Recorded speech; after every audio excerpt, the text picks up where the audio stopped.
निकलना है, लाचारी से बाहर निकलना है, तो एक रोटी कम खाइए, लेकिन अपने बच्चे को एक निषाद का बेटा कलेक्टर नहीं है, एक एसपी नहीं है। क्यों नहीं है? अब एक दलित का बेटा जिसका नाम है बाबा साहब भीमराव अंबेडकर, उन्होंने हमारे देश में एक संविधान बना के दिए और हमारे सभी 22 जाति को आरक्षण मिल रहा है। आप दिल्ली में चले जाइए, वहां पे निषाद समाज के सभी लोगों को आरक्षण मिल रहा है। जो है चाहे वो मुकेश अंबानी हो या अडानी हो, जितना उनका अधिकार है उतना ही अधिकार आपके पास भी है साथियों, उतना ही अधिकार आप में भी है। जैसे देश के प्रधानमंत्री बनाने के लिए देश के प्रधानमंत्री का वोट का जितना आवश्यकता है, उतना ही गरीब मछुआरा का बेटा का भी उतना ही वोट का अधिकार है साथियों, उतना ही अधिकार है। ये देश और मुखिया जी, विनोद जी और तमाम मंच पर उपस्थित सभी नेतागण, बड़े संख्या में यहाँ पे युवा साथी, माता बहन और अभिभावक, आप सभी को सन्नत मल्ला मुकेश सनी की ओर से नमस्कार, प्रणाम साथियों।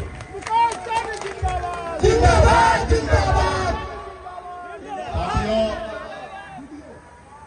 मैं यहाँ पे मेला में आया हूँ, बहुत सारे सभी साथी नेतागण यहाँ पे उपस्थित हैं और बड़े संख्या में लोग उपस्थित हैं। जिस तरीके से आज आप लोग एक आस्था विश्वास के साथ बाबा ज्योतिनाथ जी के दरबार में आए हैं, आप इसलिए आए हैं कि आपके घर पे खुशियां आए, आपकी आयु लंबी हो, आपके परिवार के आयु लंबी हो, आपके सर पे सब दुख संकट सब कट जाए, आप खुशहाल जिंदगी जिए। तो निश्चित तौर पे ये सब चीज होगा, आपके आस्था पे विश्वास है, भरोसा है कि ये सब चीज आप कर रहे सब सही है। लेकिन बाबा का ही कहना है, बच्चा कर्म करो फल मिलेगा, सही ना?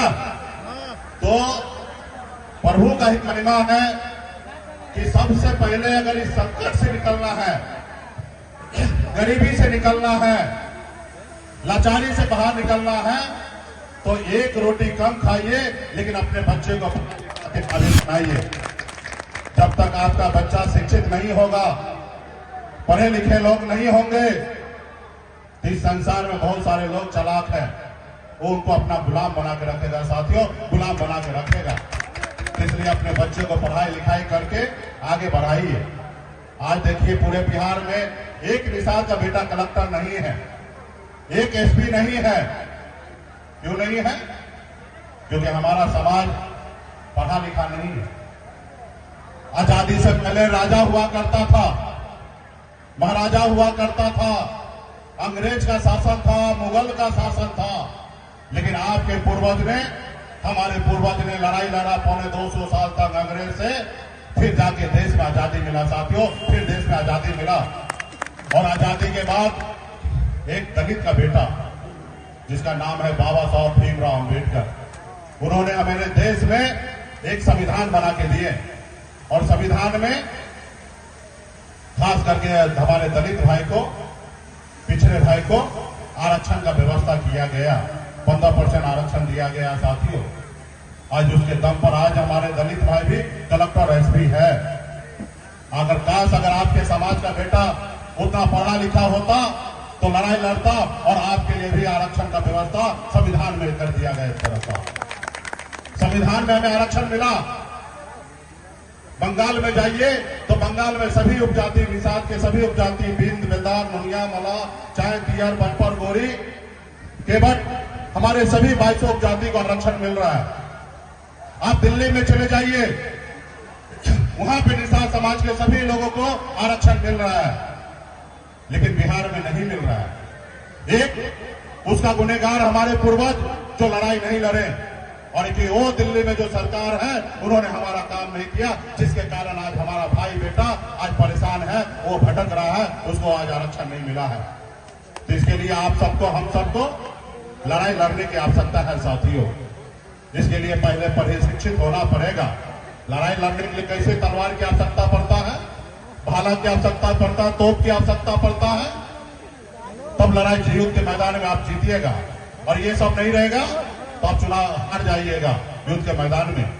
उसी तरीके से अगर आप पढ़े लिखे हैं, क्योंकि अभी वो युद्ध नहीं हो रहा है, हमारा देश आजाद हो चुका है, ये देश के मालिक आप भी हैं साथियों, आप भी हैं।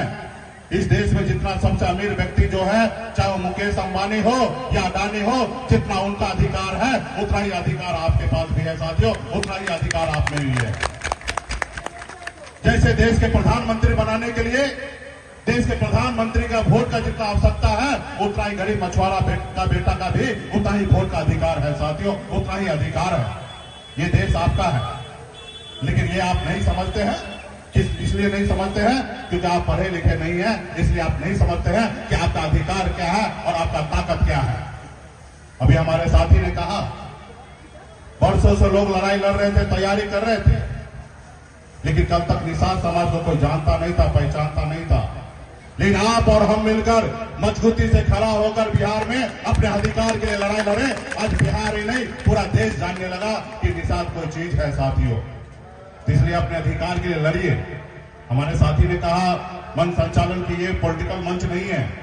सही में ये पॉलिटिकल मंच नहीं है, ये समाज के हक अधिकार की बात होना चाहिए। वो कैसे आगे बढ़े उसकी बात होना चाहिए, और उसके लिए आप अपनी बात तो आज नहीं रखिएगा तो आप कब रखिएगा। यहाँ पे किसी को वोट दिलाने की अपील करने के लिए नहीं आया गया है, और निश्चित तौर पे आपको देखना है कि आपके वोट से आपके बच्चे का लाभ क्या हो रहा है और आपका भविष्य कैसे जा रहा है। उसके बाद आपको वोट गिराने के लिए सोचना है। तो इसलिए साथियों, आप सब मजबूती से आने वाला समय में लड़ाई लड़ना है। मेला कमेटी की तरफ से हमारे पास जब निमंत्रण आया, कई साल से आ रहा था, लेकिन हम लोग नहीं आ पा रहे थे। निश्चित तौर पे मैं यहां से जाने के बाद माननीय मुख्यमंत्री नीतीश जी को कल ही मैं चिट्ठी लिखूंगा और मैं आग्रह करूंगा कि माननीय मुख्यमंत्री जी मेला को राजकीय मेला का दर्जा दीजिए। हमने डीएम साहब को फोन किया, हमने एसडीओ साहब को फोन किया, हमने उनको कहा कि मेला में हम लोग आ रहे हैं, इसका व्यवस्था थोड़ा सही से करिएगा। बोले सर, सरकार में कोई ऐसा व्यवस्था नहीं है कि हम अच्छा व्यवस्था कर सके, हमको जब तक आदेश नहीं होगा तो हम क्या करेंगे। तो हमने कहा कोई बात नहीं। तब हमने पार्टी के लोगों को हमने कहा कि आप अपनी तरफ से देख लीजिए, और आप लोगों का आग्रह है ही, और अभी माननीय मुख्यमंत्री जी 5 महीना तो है ही, क्योंकि ये साल में 5 महीना तो है ही। और मैं उम्मीद करता हूं कि मुख्यमंत्री जी जाने से पहले बिहार में इस मेला को राजकीय मेला का घोषणा कर दे, और नहीं